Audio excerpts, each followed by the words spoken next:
Listo.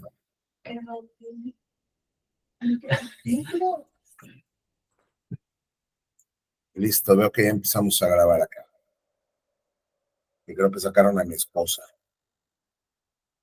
Entonces ahorita a ver si se vuelve a conectar. Pero bueno, estamos en Éxodo. Estamos en Éxodo, gracias a Dios. Es el tercer estudio que damos de Éxodo. Tiene poquito que lo empezamos.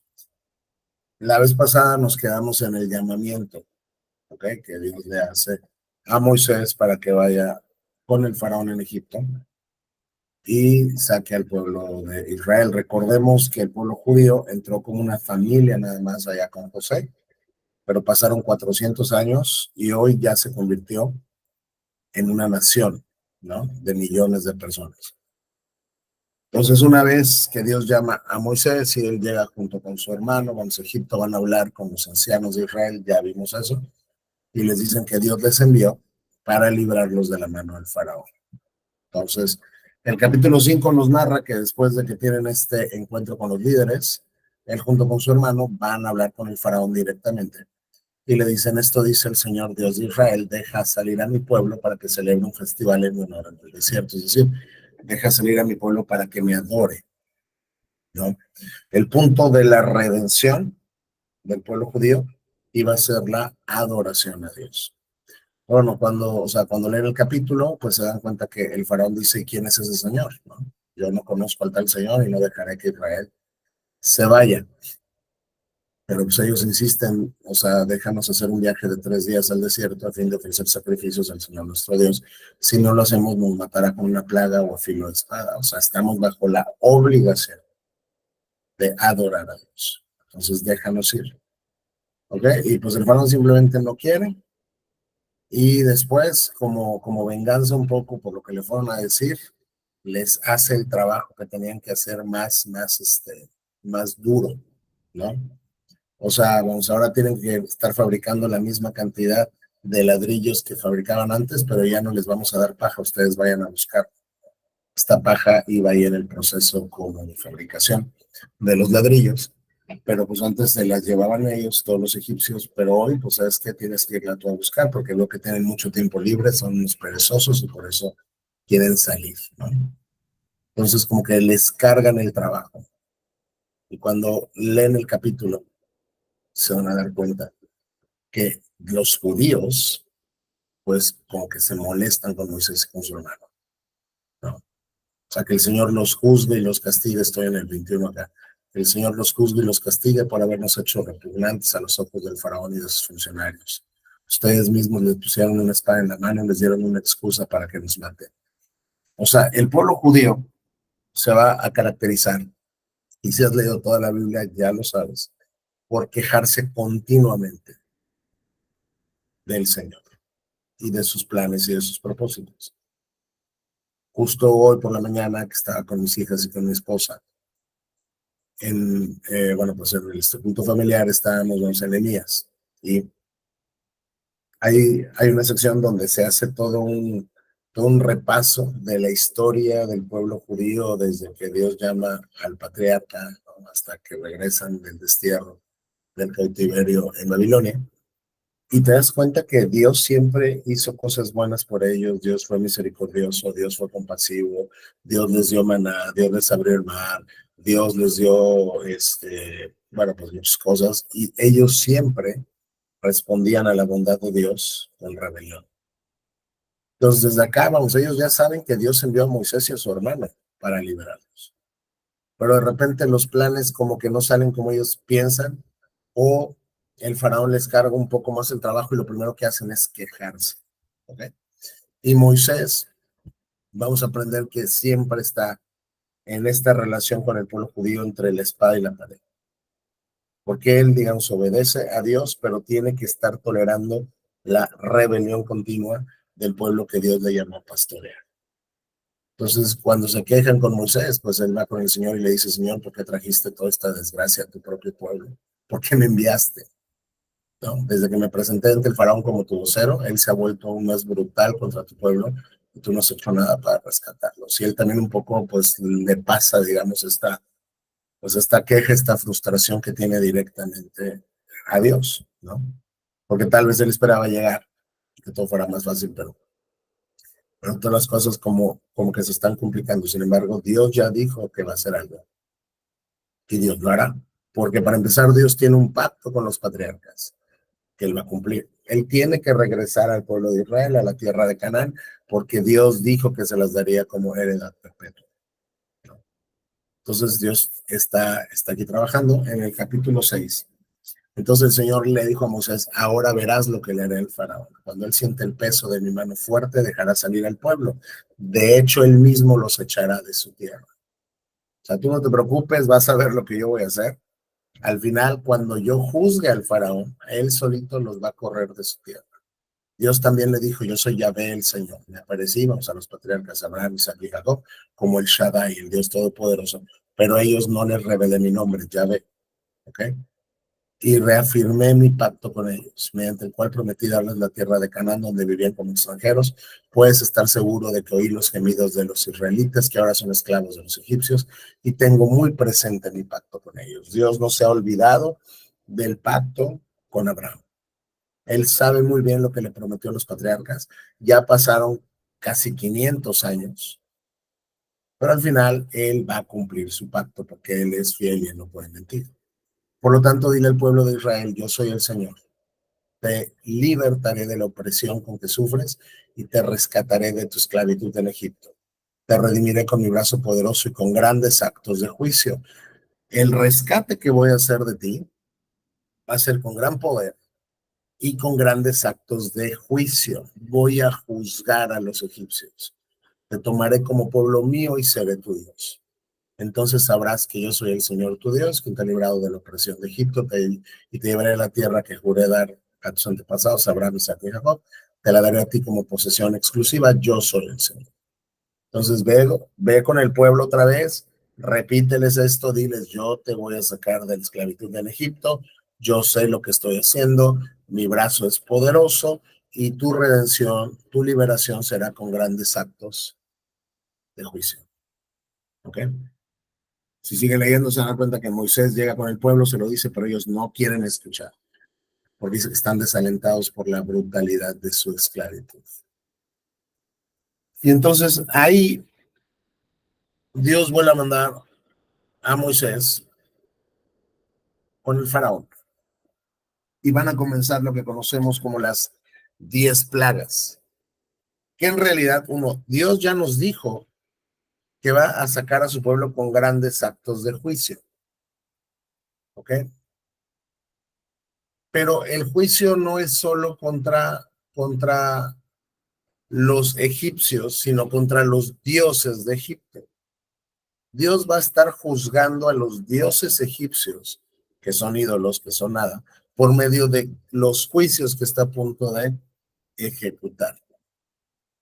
Y pues esto es algo que la misma Biblia te lo dice. Entonces vamos por un segundito nada más a Éxodo 12. Si es Éxodo 12, déjenme ver. Me equivoqué.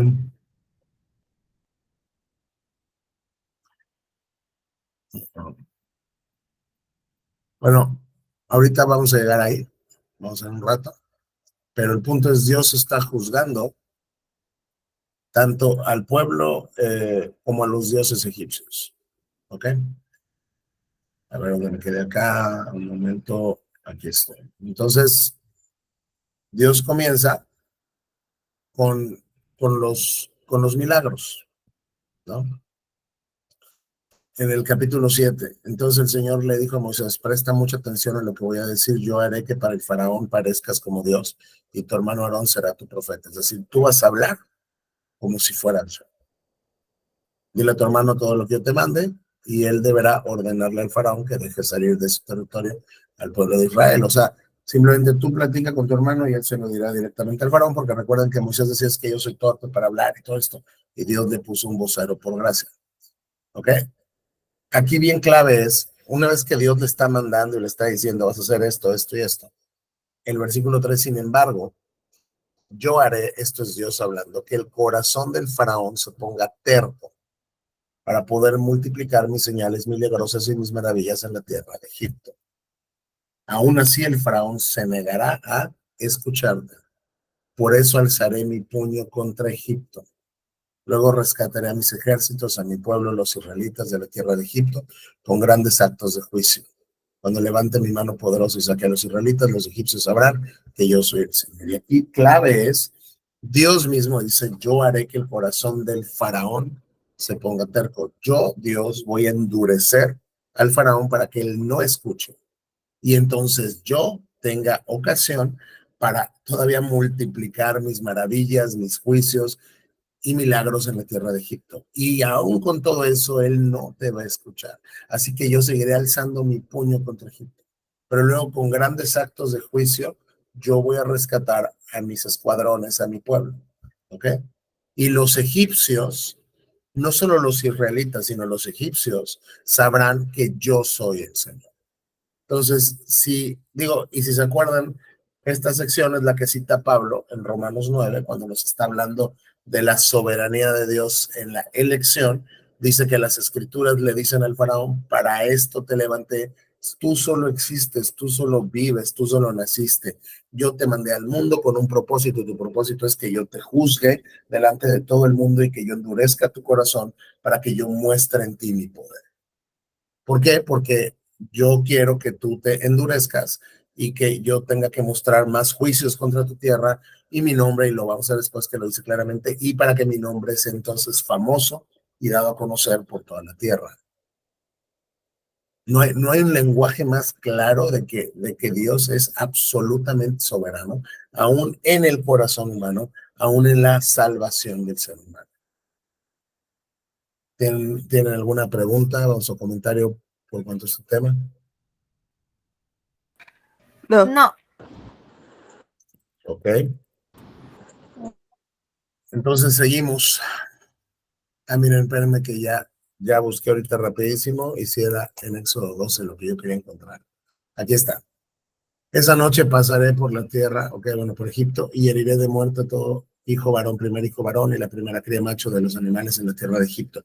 Esta es la última plaga. Ejecutaré juicio contra todos los dioses de Egipto porque yo soy el Señor.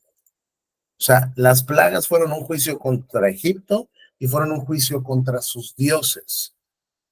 ¿Por qué estará diciendo Dios que las plagas son un juicio contra los dioses egipcios? ¿Quién tiene alguna idea?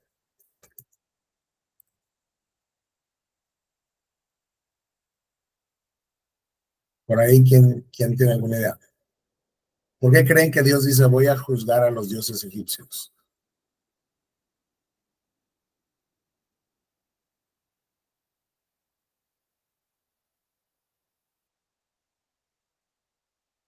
¿Quiere participar alguien?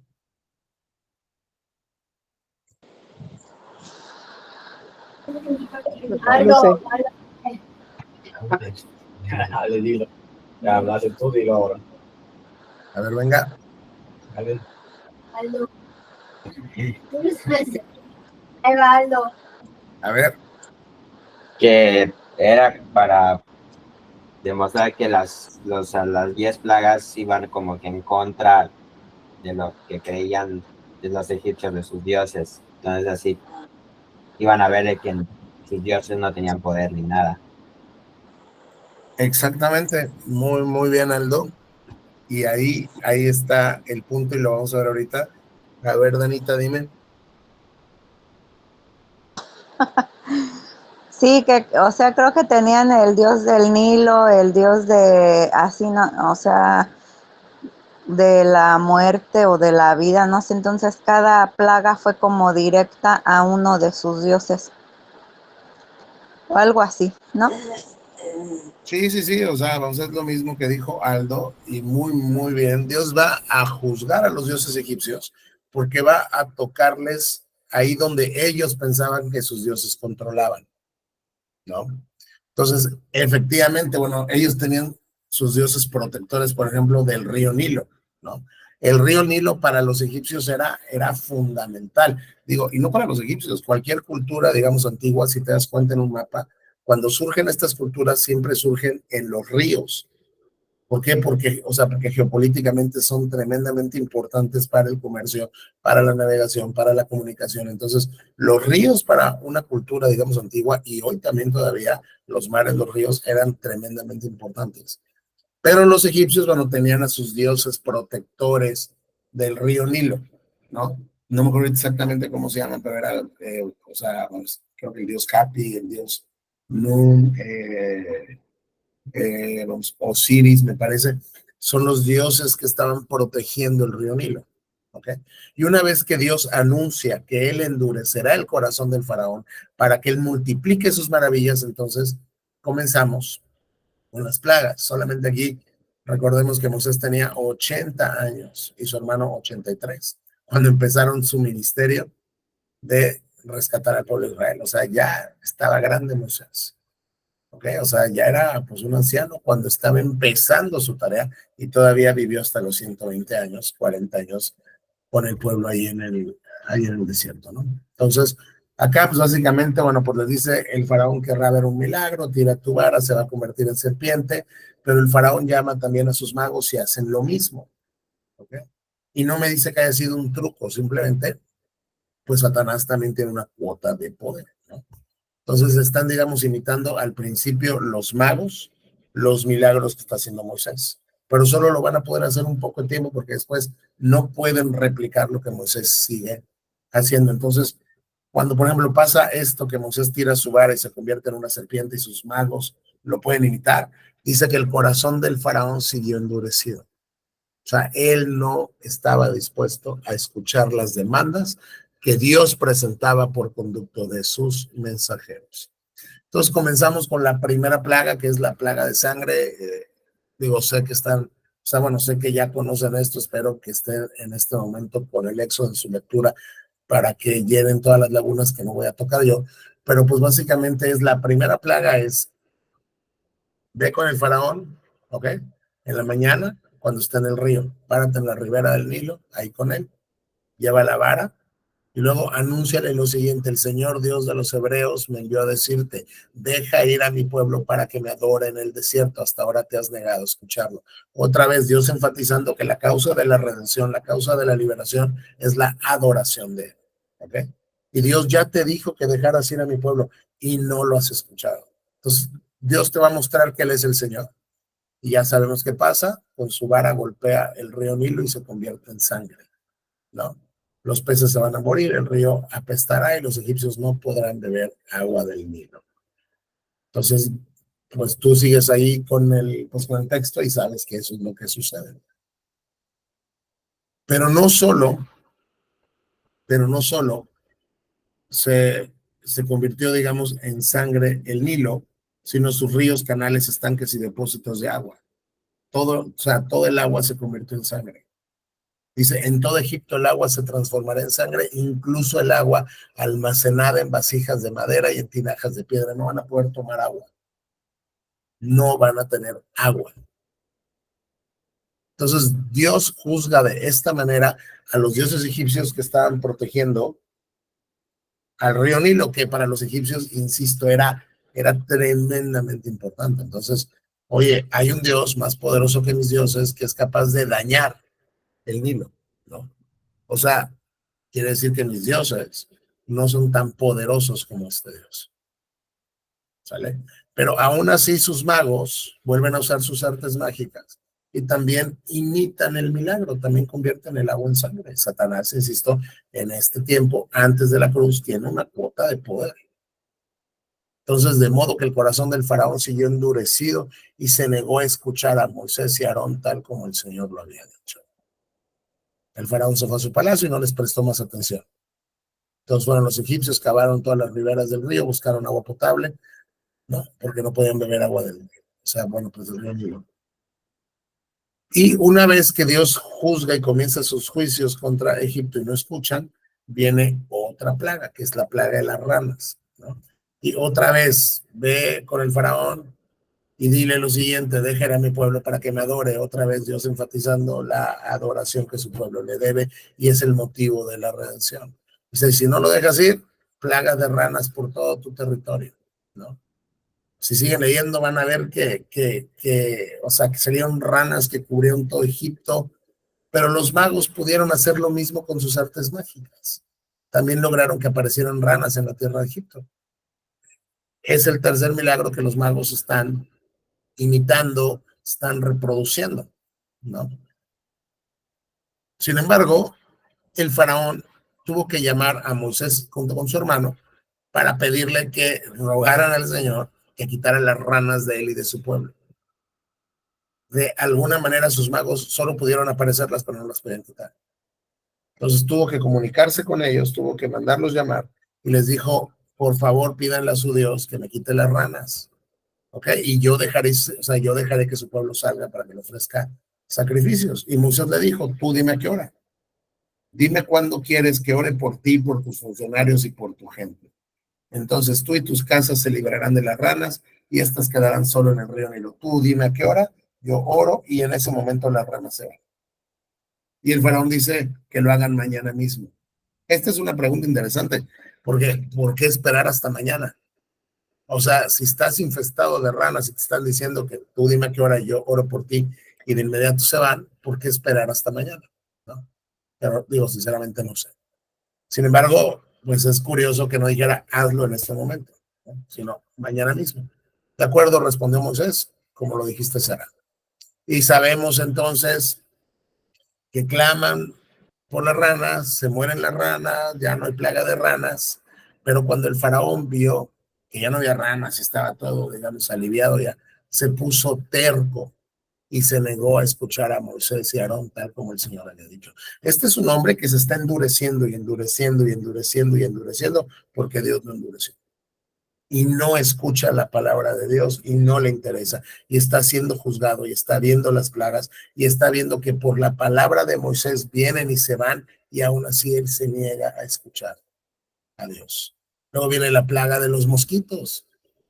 ¿Ok? Pero en este caso es sin que él vaya con el faraón. Simplemente Dios le dijo a Moisés, extiende tu vara, golpea el suelo y el polvo se va a convertir, se convertirá en enjambres de mosquitos por todo Egipto. Entonces Egipto se infestó de moscos. Aquí los magos del faraón intentaron hacer esto mismo mediante los artes ocultas, pero esta vez ya no pudieron. O sea, hay una cuota que Satanás tiene de poder, pero no se parece ni un poco al poder que tiene Dios. Pero estaba plagado Egipto de moscos.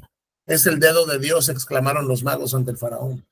O sea, Dios está haciéndote esto, faraón, pero el corazón del faraón siguió endurecido y no quiso escucharlos, tal como el Señor había dicho. Luego vinieron las moscas, ¿no? Digo, y no quiero ir plaga por plaga, porque, o sea, como que diciéndoles que Dios está siendo juzgado, ustedes lo pueden buscar muy fácil en internet, ¿no?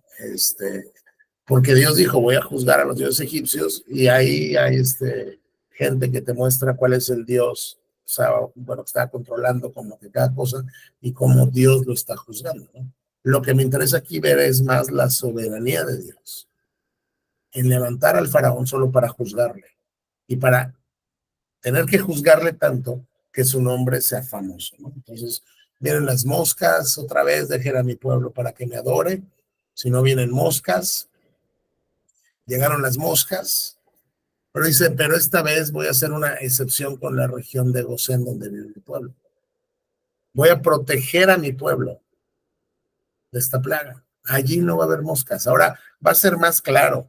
O sea, va a ser sobre todo Egipto, pero un circulito donde está ahí el pueblo judío viviendo, ahí no va a haber nada. Para que te quede todavía más claro que este es algo sobrenatural. Porque también ahí hay una dificultad clave, digo que no es dificultad, pero hay una pregunta de, oye, ¿las plagas fueron fenómenos que se explican por la naturaleza o fueron cosas sobrenaturales? Yo considero, de acuerdo a la narrativa y de acuerdo al texto y de acuerdo a todo, que fueron cosas sobrenaturales, porque justo Dios separa las plagas que no tocan al pueblo de Israel. Solo tocan a los egipcios, que viven ahí en Egipto, pero el territorio donde está Israel es protegido por Dios. Entonces, ahí no va a haber nada. Entonces sabrás que yo soy el Señor y que estoy presente incluso en el corazón de tu tierra. Yo vivo en Egipto y voy a hacer una distinción clara entre mi pueblo y tu pueblo. O sea, Una cosa es mi pueblo y otra cosa es tu pueblo, y te lo voy a enseñar y voy a juzgar al tuyo. ¿No? Entonces, como Dios dijo, una nube de moscas y en el palacio, otra vez el faraón va por Moisés, va por Aarón. Ok, de acuerdo, vayan y ofrezcan sacrificios a su Dios, pero háganlo aquí dentro del reino. Ok, está bien, ya. Vayan y póstrense ante su Dios, adórenlo con sacrificios, pero aquí mismo en Egipto. No, eso no estaría bien, porque los egipcios detestan los sacrificios que ofrecemos al Señor nuestro Dios. Si ofrecemos sacrificios a la vista de todos ellos, nos van a apedrear. Para ofrecer sacrificios al Señor tenemos que salir al desierto. No es donde tú quieras, es donde Dios te dijo. Está bien, pueden ir, contestó el faraón. Los dejaré ir, está bien, pero no se alejen demasiado. Oren por mí. Y Moisés le dice, en cuanto salga de tu presencia, y nuevamente se quitaron todas las moscas, pero el faraón volvió a ponerse terco y se negó a dejar salir al pueblo. ¿No? Señal tras señal, milagro tras milagro, juicio tras juicio. El faraón no cambia. Esto nos enseña algo muy importante. Y si no es Dios el que está transformando y regenerando el corazón impío de una persona, a esa persona le puedes hacer lo que quieras y nunca va a creer, porque está muerta en sus delitos y pecados. Y Dios tiene que darle vida primero, regenerarla y entonces darle fe, darle arrepentimiento para que esta persona crea. Pero primero Dios la tiene que regenerar de manera soberana. Si no te regenera Dios, estás muerto y no vas a creer nunca. ¿Ok? Luego viene la plaga con los animales otra vez. Esto dice el Señor, Dios de los hebreos, deje ir a mi pueblo para que me adore. Si continúas reteniéndolo y te niegas a dejarlo ir, Dios va a herir a todos tus animales, caballos, burros, camellos, ganado, ovejas, cabras, con una plaga mortal. Dios va a matar tu ganado. Pero otra vez el Señor va a hacer una distinción entre los animales de los israelitas y entre los egipcios. Ni un solo animal de Israel morirá. Otra vez, quieres seguir probando a Dios, van a morir tus animales, pero no los de el pueblo de Israel. ¿Ok? Y pasó, tal como Dios lo dijo, todos los animales de los egipcios se murieron, pero los israelitas no perdieron ni un solo animal. El faraón envió a funcionarios a investigar y comprobaron que los israelitas no habían perdido ni uno solo de sus animales. O sea, es una maravilla, pero aún así el corazón del faraón siguió, o sea, él siguió obstinado y una vez más se negó, él dijo que no y se negó a dejar salir el pueblo. Luego llegan las llagas, ¿no? Y también acá cambia la redacción y nos dice ahora lo que nos dijo al principio, pero el Señor endureció el corazón del faraón y tal como el Señor había dicho a Moisés, el faraón se negó a escuchar. En el relato están pasando dos cosas. El faraón se endurece y Dios lo endurece. El faraón se endurece y Dios lo endurece. No es una contradicción, es una paradoja. Es lo mismo que decir Dios es soberano y tú eres responsable. El faraón es responsable de su incredulidad y Dios es soberano al endurecer. Ahora, ¿cómo endurece Dios al faraón? No quiere decir que Dios le inyecta más incredulidad al corazón. No es necesario. Simplemente Dios le retiene su gracia para que crea. Cuando Dios retiene, o sea, cuando Dios llega con una persona y le retiene su gracia, esa persona está endurecida y, o sea, a la mil potencia.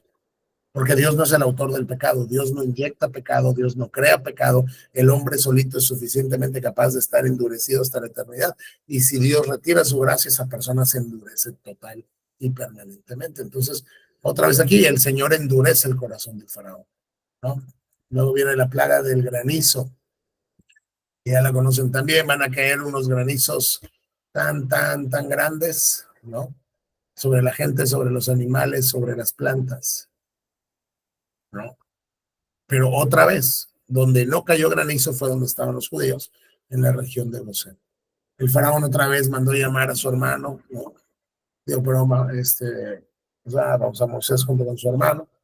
Esta vez he pecado, confesó, el Señor es justo y mi pueblo y yo estamos equivocados. Por favor, supliquen al Señor que ponga fin a este granizo y estos truenos tan aterradores. O sea, los dioses egipcios no pudieron proteger a los animales, ni el territorio, ni el clima, ni nada, para lo que supuestamente servían. Por eso Dios les está juzgando. ¿Ok? Dice, ya los voy a dejar salir, ya no tienen que quedarse más tiempo. Y otra vez Moisés, muy bien, en cuanto salga de la ciudad, yo oraré al Señor y todo esto terminará y sabrás que la tierra pertenece al Señor, no a tus dioses. Sin embargo, yo sé que todavía ni tú ni tus funcionarios temen al Señor Dios. Ok, ya me voy y voy a terminar con esto, pero sé que todavía no temes a Dios. Ok. Y Moisés ora y los truenos cesan y el granizo se acaba y la lluvia se detiene. Y otra vez el faraón, al ver que la lluvia, el granizo y los truenos habían cesado, él y sus funcionarios pecaron de nuevo y el faraón se puso terco una vez más. Como tenía el corazón endurecido, el faraón se negó a dejar salir al pueblo tal como el Señor había dicho por medio de Moisés. Otra vez, no importa lo que haya dicho antes, fíjate que ya pequé, ya me di cuenta que sí soy un gran pecador, pídele a Dios. No, este hombre no estaba arrepentido. Este hombre simplemente quería quitarse, como el juicio de encima, pero no estaba arrepentido de no obedecer al Dios de toda la tierra. Que por medio de estas plagas ya le había demostrado que sus dioses no servían para nada y que el verdadero Dios era él. Luego viene la plaga de las langostas. Van con el faraón y le dice, esto dice el Señor Dios de los hebreos, ¿hasta cuándo te negarás a someterte a mí? O sea, ya es suficiente. ¿Cuánto tiempo vas a seguir con tu incredulidad para no someterte a mi palabra? Dejen a mi pueblo para que me adore. Si te niegas, ten cuidado, pues mañana mismo otro juicio. Vendrá una plaga de langostas que van a devorar lo poquito que quedó después de la granizada junto con los árboles que crecen en el campo. O sea, una cosa terrible, ¿no? Esta vez los funcionarios del faraón se le acercaron y le suplicaron, ¿hasta cuándo permitirás que este hombre nos tenga como rehenes? Deja que los hombres se vayan y que se vayan al desierto para adorar a su Dios. ¿Acaso no te das cuenta que Egipto está en ruinas? Ahora sus hombres ya dijeron, oye, faraón, ya estás destruyendo Egipto, ya déjalos ir. ¿Ok?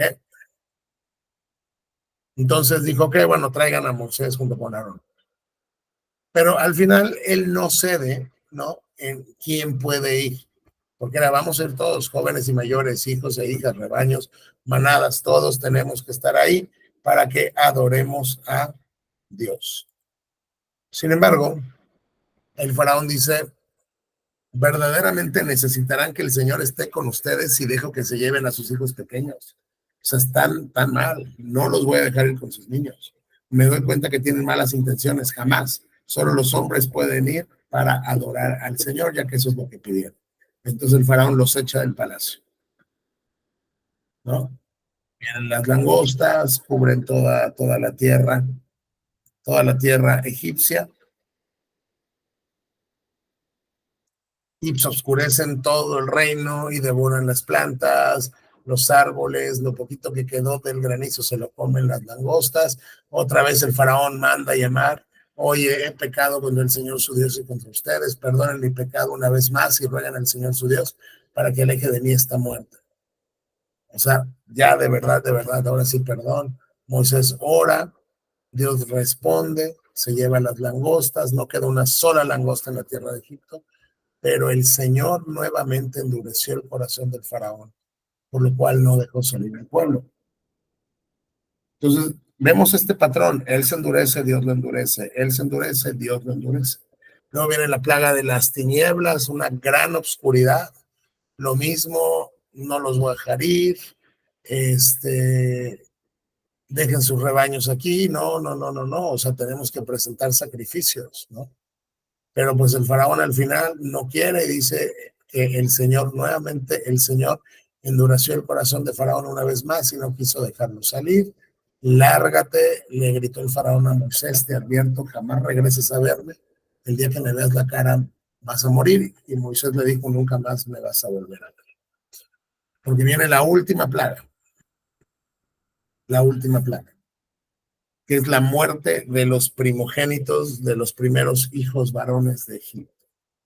Y esta plaga va a dar pie a una de las fiestas, de las celebraciones, de los tipos más importantes de la Biblia, que es la Pascua.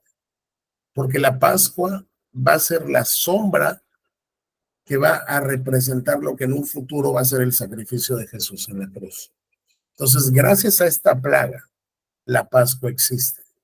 Dios tiene todo totalmente planeado. El plan de redención exige el derramamiento de sangre y el plan de Dios exige la creación de una Pascua, ¿ok? Que tipificará el sacrificio de su hijo en el futuro. Y para que esa Pascua suceda, él tiene que juzgar al reino egipcio. Y para que los tenga que juzgar, él tiene que endurecer el faraón. Entonces Dios hace todo con un propósito. Entonces el Señor le dijo a Moisés, heriré al faraón y a la tierra de Egipto con un golpe más. Después el faraón los dejará salir de su territorio. Falta uno más, Moisés, es el último. Después de este, se van a ir. Va a estar tan desesperado por librarse de ustedes que los obligará a irse de su tierra. Es más, es él quien va a rogarte y a sacarte a patadas de aquí. ¿Ok? Porque después de que Dios juzga al faraón, aunque Dios le endurece y él se endurece, Dios cumple su propósito porque él es soberano. Dile a todos los hombres y a todas las mujeres que pidan a sus vecinos egipcios objetos de plata y de oro. Y el Señor había hecho que los egipcios miraran con agrado al pueblo de Israel. Después de que su profeta estaba llenando de plagas al territorio, Dios hizo de manera soberana que los egipcios miraran con agrado al pueblo judío. Incluso en Egipto dice que a Moisés se le consideraba un gran hombre. Y tanto los funcionarios del faraón como el pueblo egipcio lo respetaban después de que él estaba destruyendo Egipto. Porque Dios vuelca el corazón de quien quiere para lograr sus propósitos. Entonces, simplemente se le dice al faraón, hoy a la medianoche pasaré por el corazón de Egipto, todo primer hijo varón de cada familia de Egipto morirá, desde el hijo mayor del faraón, el que se sienta en su trono, o sea, desde el más importante, hasta el hijo mayor de la serpiente más humilde que trabaja en el molino. Todos los primogénitos de Egipto, desde el más rico al más pobre, se van a morir. Incluso la primera cría de todos los animales morirá. Entonces se escuchará un lamento desgarrador por toda la tierra de Egipto, un lamento como nunca antes hubo ni habrá después. Este va a ser un dolor que no conocen. Sin embargo, entre los israelitas habrá tal tranquilidad que ni siquiera un perro ladrará. Y si Dios dice que ni un perro ladrará, es porque Dios iba a hacer que el perro no ladrara. Va a haber una tranquilidad absoluta mientras Egipto se rompe de dolor, el pueblo de Israel está en paz.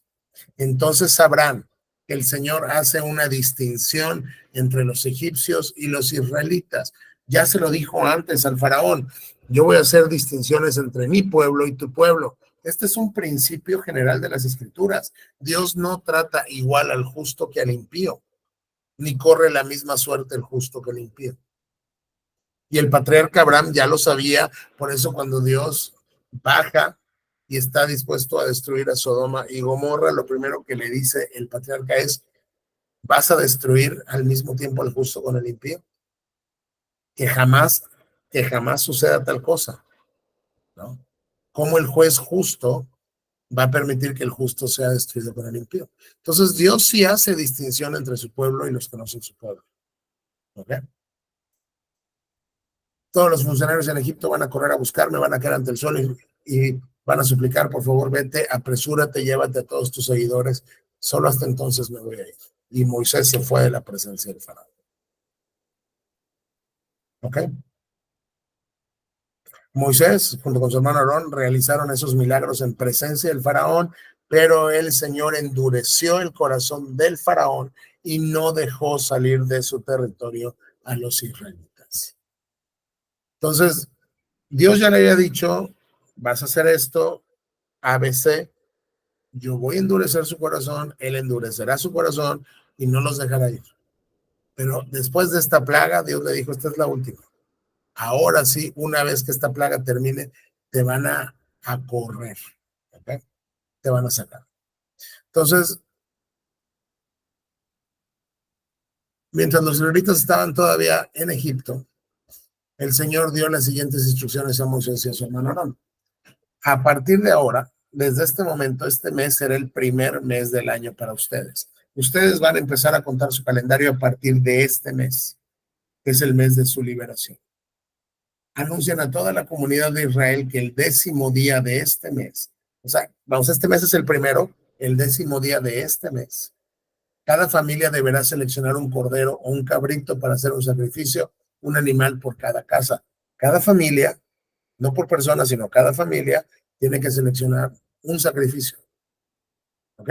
Si la familia es demasiado pequeña para que se coman un animal entero, lo compartirá con una familia vecina. Si es una familia pequeña, váyase con la familia vecina y entonces como familia, como una sola familia, tienen que ofrecer un sacrificio. Dividan el animal según el tamaño de cada familia y la cantidad que cada uno pueda comer. El animal seleccionado deberá ser un macho de cabra de 1 año que no tenga ningún efecto, o también de oveja. Entonces, ustedes van a seleccionar a un animal que van a presentar como sacrificio. ¿Ok? ¿Cuándo lo tienen que seleccionar? ¿Qué día?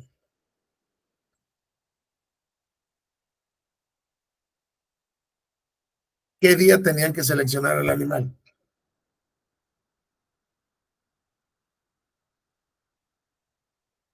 El 10º día. Aquí lo dice. ¿Ok? El 10º día tienen que seleccionar al animal. Entonces, el 10º día del mes van a seleccionar a su animal. ¿Ok? Cuiden bien al animal seleccionado hasta la tarde del día 14 de este primer mes. Entonces toda la asamblea de la comunidad de Israel matará su cordero o cabrito al anochecer. Lo van a seleccionar el día 10, lo van a cuidar durante 4 días en la casa y lo van a cuidar muy bien y luego en el 14 lo van a matar. ¿Por qué se les ocurre que, o sea, Dios les dijo quédense con el animal 4 días y cuiden? Pudo haber sido más fácil, bueno, ve, selecciona el animal y ese mismo día llegas y lo matas. Pero ¿por qué tienes que cuidarlo y cuidarlo muy bien durante 4 días en tu casa? Esto, desde luego, no es expreso en el texto, pero digo, casi todos los comentaristas llegan y coinciden en ese punto y me parece que, o sea, que tiene mucho sentido.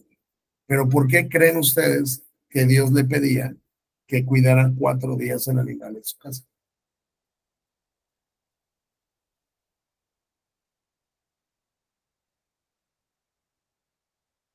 Hoy no hay participación de nadie. ¿Por qué? ¿Qué dijeron? Porque es una sombra. Porque tenía que ser puro, ¿no? Se tienen que purificarlo en esos días. Bueno, o sea, el animal tenía que ser puro desde que lo seleccionaban, ¿no? Pero hay aquí un de, vas a cuidarlo, o sea, cuídalo durante 4 días, ¿no? Y los teólogos, o sea, vamos, y recuerda que te dice que es toda la familia, ¿no? O sea, toda la familia tiene que presentar la Pascua. Entonces, lo que se intuye, que insisto, no soy dogmático en esto, pero a mí sí me parece que tiene mucho sentido, lo que se intuye es que en esos 4 días que la familia pasaba con el animal, cuidándolo de manera especial, no en el corral, sino cuidándolo de una manera especial a ese cordero, porque ese cordero era muy importante, se generaba cierto cariño con el animal, ¿sí? Más como una mascota que como un animal de los que tienes ahí en tu granero o ahí en tu corral, ¿no? Que vas, matas, todo esto. Entonces se generaba como cierto apego al animal, como cierto cariño, para que después el día 14 que lo tuvieras que matar, de alguna manera, aunque muy básico y muy bajito, todo esto sintieras poco de dolor al matar al cordero que estabas matando. Porque así como ese cordero de Pascua iba a tipificar a Jesucristo, ¿no? Y tú sentías pues algo de dolor al matarlo porque te encariñaste con el animal durante 4 días. Eso no era nada, pero era una sombra de lo que el Padre hizo cuando él crucificó, mató y clavó él personalmente a su hijo en la cruz, ¿no? Entonces, tienes que cuidarlo 4 días, luego al día 14 lo van a sacrificar, van a matar su cordero, su cabrito, después tomarán parte de la sangre de ese cordero y la untarán en el marco superior de la puerta de la casa donde coman el animal. Entonces matan a su cabrito, toman sangre y pintan el marco de la puerta donde están comiendo el animal. Esa misma noche siguen las instrucciones, asarán la carne al fuego y la comerán acompañada de hojas verdes amargas y pan sin levadura. No comerán nada de la carne ni cruda ni hervida en agua. Asarán al fuego el animal entero con la cabeza, las patas y las entrañas. No dejen ninguna sobra para el día siguiente. Quemen todo lo que no hayan comido antes de la medianoche. ¿Ok? Estas son las instrucciones para cuando coman esa comida. Estén totalmente vestidos. O sea, el día que vayan a celebrar esta Pascua, el día 14, estén vestidos, lleven puestas las sandalias, tengan su bastón, que es con lo que tú llegas y caminas y te vas. Coman deprisa porque es la Pascua del Señor. Esa noche pasaré por la tierra de Egipto y heriré de muerte a todo primer hijo varón y la primera cría macho de los animales en la tierra de Egipto. Ejecutaré juicio otra vez contra todos los dioses de Egipto, porque yo soy el Señor. Pero la sangre sobre los marcos de las puertas servirá de señal para indicar las casas donde ustedes estén. Cuando yo vea la sangre, pasaré de largo. Esa plaga de muerte no los tocará a ustedes cuando yo hiera la tierra de Egipto. Entonces, si tú eras un judío que no cumplías con lo que Dios te había dicho, y el dintel de tu casa, el marco de tu casa, no estaba pintado con la sangre del cordero que sacrificaste en la Pascua, ibas a morir de igual manera que los egipcios. Dios les está diciendo, esto tienen que hacerlo para que cuando yo pase ejecutando mi último juicio sobre Egipto, yo pase de largo cuando vea la señal en la casa. Y la señal era la sangre. La sangre del cordero cubría a todos los que estaban dentro de la casa de la ira de Dios. La sangre del cordero de la Pascua cubría a todos los que estaban en la casa del juicio de Dios. Y eso es justo lo que pasa hoy con nosotros los cristianos. El sacrificio de Cristo, su muerte en la cruz, su muerte expiatoria, propiciatoria, su sangre sobre nuestras vidas, nos cubre perfecta, perpetua y completamente de la ira de Dios, del infierno de Dios y del juicio de Dios. Por eso es que la Pascua es un tipo de Jesucristo, de su sacrificio en la cruz. ¿Ok? Entonces, es la señal que van a poner para que yo no mate a quien esté en esa casa. Este será un día para recordar cada año, de generación en generación.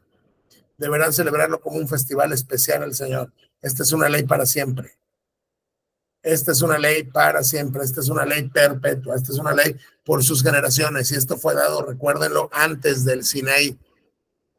¿Ok? Ténganlo en mente nada más, porque ya vamos a llegar a los 10 mandamientos en Éxodo 20 y vamos a discutir un poco sobre la ley, cómo la podemos entender y qué implicaciones tiene para nosotros. Pero el punto es, este va a ser un festival perpetuo. Durante 7 días tendrán que prepararse levadura todo el pan que coman. El primer día del festival, quiten de su casa todo rastro de levadura. Esto venía justo cuando sacrificabas tu cordero de la Pascua, venía una fiesta de 7 días de los panes sin levadura, donde no podías comer pan con levadura. Quita de tu casa todo rastro de levadura. Cualquiera que coma pan con levadura en esos 7 días del festival quedará excluido de la comunidad de Israel, será cortado el pacto. El primer día del festival y también el séptimo, todo el pueblo celebrará un día oficial de Asamblea Santa. Todos se reunían, mujeres, hombres, niños, gente grande, todos se reunían como un solo hombre para celebrar una Asamblea Santa. Está prohibido hacer cualquier tipo de trabajo en esos días, excepto para la preparación de alimentos. Celebren el Festival de los Panes y Levadura porque les recordará que este mismo día yo saqué a sus grandes multitudes de la tierra de Egipto. Ese festival será para ustedes una ley perpetua. Celebren este día de generación en generación. Tendrán que preparar sin levadura todo el pan que coman desde la tarde del día 14 del primer mes hasta la tarde del día 21 del mismo mes. El primer mes, el día 10 seleccionabas tu cordero, el día 14 matabas tu cordero, desde ahí hasta el 21 celebrabas los panes sin levadura. Durante esos 7 días no debe haber ni un rastro de levadura en sus casas. Cualquiera que coma algo preparado con levadura durante esta semana será excluido de la comunidad de Israel. Estas ordenanzas se aplican tanto a los extranjeros que viven entre ustedes como a los israelitas de nacimiento. Durante esos días no coman nada que tenga levadura. Donde quiera que vivan, coman pan únicamente sin levadura. Son las normas ceremoniales ahí que rodean a la Pascua que Dios le está dando al pueblo de Israel porque está a punto de liberarlos de su esclavitud de más de 430 y tantos años en Egipto. ¿Okay? Y entonces ustedes aquí ven que le sigue diciendo, vamos a los líderes, vayan, ¿no? Con sangre unten la parte superior y los marcos de las puertas de sus casas, que nadie salga de la casa hasta la mañana, pues el Señor pasará por la región para herir de muerte a los egipcios, pero cuando él vea la sangre en la parte superior y en ambos lados del marco de la puerta, el Señor pasará esa casa de largo, no permitirá que su ángel de la muerte entre en las casas de ustedes y los hiera de muerte. Entonces recuerden, la única manera de salvarse del juicio de la ira de Dios en este momento es estar cubierto bajo la sangre del Cordero. Si alguien no lo hace, va a morir. Recuerden que estas instrucciones son una ley perpetua que ustedes y sus descendientes deberán obedecer para siempre. Y grábense esto porque a lo largo de la historia de Israel vamos a darnos cuenta que descuidaban la celebración de la Pascua a cada rato. ¿Por qué? Por su incredulidad, por su idolatría, por su paganismo. Cuando entren en la tierra que el Señor ha prometido darles, seguirán celebrando esta ceremonia. Esto tendrían que haberlo hecho con Josué y lo hicieron, pero después lo dejan de hacer. Entonces sus hijos preguntarán qué significa esta ceremonia. Ustedes contestarán, es el sacrificio de la Pascua del Señor, porque él pasó de largo las casas de los israelitas en Egipto, y aunque hirió de muerte a los egipcios, salvó a nuestras familias. Cuando Moisés terminó de hablar, todos los presentes se postraron hasta el suelo y adoraron. Entonces el pueblo hizo tal como Dios ordenó por medio de Moisés. Esa medianoche el Señor hirió de muerte a todos los primeros hijos varones de la tierra de Egipto, desde el hijo mayor del faraón que se sentaba en su trono hasta el hijo mayor del preso en el calabozo. Todo mundo tenía un muerto. Dios mató de manera selectiva a los primogénitos de todo Egipto, y también esto ténganlo bien presente, porque después esto va a ser el fundamento del por qué Dios llama a una de las tribus para hacerla suya, que es la tribu Leví. ¿Ok? Pero tiene que ver con que Dios mató a los primogénitos egipcios, y lo vamos a ver cuando lleguemos. Incluso mató a las primeras crías de todos sus animales. Entonces el faraón, sus funcionarios, todo el pueblo de Egipto se despertaron durante la noche y se oyó un lamento desgarrador por toda la tierra de Egipto. No había ni una sola casa donde alguien no hubiera muerto. Entonces Dios está terminando de juzgar al necio faraón. Esa noche el faraón mandó llamar a Moisés y Aarón y les dijo a gritos: lárguense, váyanse, dejen en paz a mi pueblo, les ordenó, y llévense a todos los demás israelitas con ustedes, vayan y adoren al Señor como han pedido, lleven sus rebaños, sus manadas como dijeron, y márchense ya, váyanse, pero bendíganme al salir. Ya fue suficiente, haz lo que quieras, Moisés, haz lo que quieras, llévate a quien quieras, toma lo que quieras, solo bendíceme, ya vete. Y todos los egipcios apresuraban al pueblo de Israel a que abandonaran la tierra cuanto antes, porque pensaban: todos moriremos. Dios está liberando a su pueblo sin pelear con espadas ni nada. Él peleando con su brazo poderoso, con su gran poder y con los juicios que Dios está ejecutando sobre los egipcios y sobre sus dioses. Y se está cumpliendo lo que él dijo: el faraón te va a echar a patadas y la gente te va a presionar para que te vayas. Entonces los israelitas se llevaron su masa de pan sin agregarle, como Dios les dijo, su levadura, empacan, envuelven, y fueron con sus vecinos egipcios, le pidieron ropa, plata, oro, y el Señor hizo que los egipcios otra vez miraran con agrado a los israelitas y dieron al pueblo de Israel todo lo que pidió. Así despojaron a los egipcios de sus riquezas.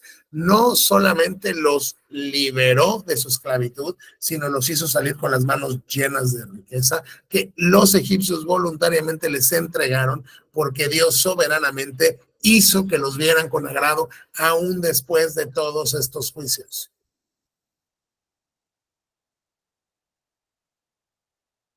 Okay. Y esa noche el pueblo de Israel sale de Ramsés y emprende el viaje hacia Sucot. Eran unos 600,000 hombres, además de las mujeres y los niños. 600,000 hombres más mujeres y niños, se calcula que eran alrededor de 2 millones de personas. 2 millones de israelitas que Dios convirtió de una familia de 70, que es la que entró con José. De una familia de 70 Dios convirtió a 2 millones. Y Dios los sacó a todos. Con ellos dice que salió también gentuza que no era judía, ¿no? O sea, gente que dijo: yo también me voy con ellos. Con grandes rebaños, manadas, ponieron su pan sin levadura, que sacaron de Egipto. Otra vez la masa no tenía levadura, porque los israelitas fueron expulsados con tanto apuro que no tuvieron tiempo de preparar pan ni cualquier otro alimento. El pueblo de Israel vivió 430 años en Egipto. De hecho, fue precisamente el día en que se cumplían los 430 años que toda esa gran multitud del Señor salió de Egipto. Dios incluso seleccionó el día de su cumpleaños de estar en Egipto. El día que se cumplían, el mero día, cuando cumplían, hoy cumplimos 430 años de vivir acá, ese día dijo Dios, nos vamos. Y sale de Egipto. Esa misma noche el Señor cumplió su promesa de sacar a su pueblo de la tierra de Egipto, así que esa noche le pertenece a Él, porque Él es tu Redentor. Esa noche, esa fiesta es de Él, y por eso todos los israelitas debían conmemorarla cada año, de generación a generación. ¿Ok? Luego vean esto bien importante acá. Luego el Señor le dijo a Moisés junto con su hermano Aarón, estas son las instrucciones para el festival de la Pascua. Ninguna persona extranjera puede comer de la cena de la Pascua, pero cualquier esclavo que haya sido comprado podrá comerla si está circuncidado. Los residentes temporales y los jornaleros tampoco podrán comerla. Básicamente, para comer la Pascua tenías que ser uno de los israelitas ya. Los esclavos, como se consideraban pertenencias de los amos, si estaban circuncidados la podían comer, pero los extranjeros son las personas que los visitaban, que vivían con ellos, pero no eran judíos ni se asimilaron al judaísmo. Estas personas no podían comer la Pascua. Grábense esto en la mente. Dios le prohibió a los extranjeros comer la Pascua. Esto va a ser muy, muy importante cuando veamos los 10 mandamientos en Éxodo 20 con relación a otra cosa. Pero solo grábense esto.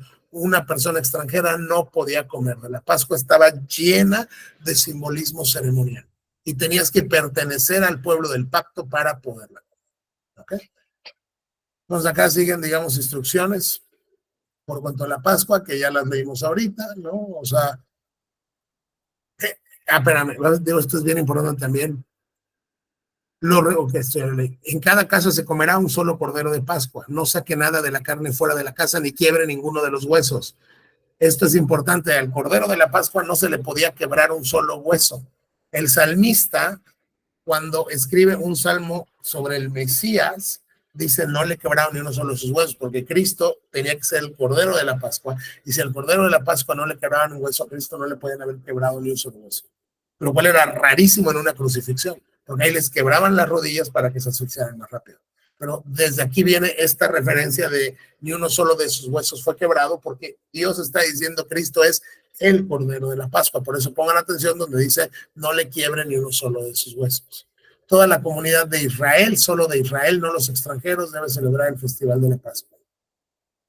Si los extranjeros que viven entre ustedes desean celebrar la Pascua del Señor, como les dije primero, que se circunciden. O sea, tendrían que estar ya, así digamos, asimilados al judaísmo. O sea, estar en el pacto, parte del pacto, pero no gente incircuncisa que vive con ustedes, pero no sea, digamos, asimilado al pueblo. Son extraños, ellos no la pueden participar. Solo entonces podrán celebrar la Pascua con ustedes, como cualquier israelita de nacimiento. Tenía que ser parte del pueblo judío. Pero un varón incircunciso jamás comerá la cena de la Pascua. Esta instrucción se aplica tanto a los israelitas de nacimiento como extranjeros que vivan entre ustedes. Para empezar, no tenía que haber habido ni un solo israelita de nacimiento que no estuviera circuncidado, pero aún si existiera una persona que no está circuncidada, recuerden que la circuncisión, ya lo vimos en Génesis, es la señal del pacto. ¿Ok? Y esa circuncisión es la que marcaba exteriormente que tú pertenecías al pueblo del pacto. Si alguien no tiene esa señal visible de pertenencia al pacto, no puede comer la Pascua.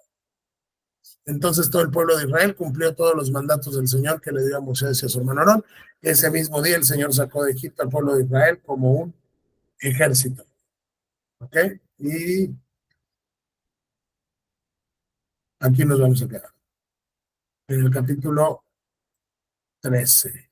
Permítanme. Entonces, hasta acá nos vamos a quedar.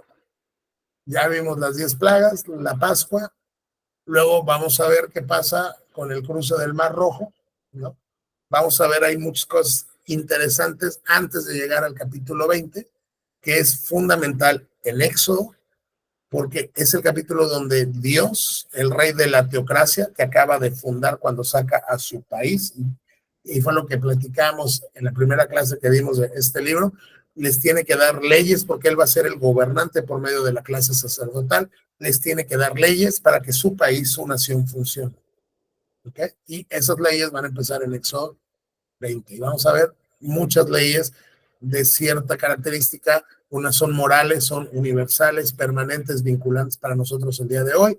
Otras leyes son civiles y son temporales. Otras leyes son ceremoniales y ya no las necesitamos porque son tipos que ya se cumplieron en el antitipo, y el antitipo por excelencia es nuestro Señor Jesucristo. Pero eso lo vamos a ver posteriormente. Entonces, ¿tienen alguna duda, comentario, inquietud?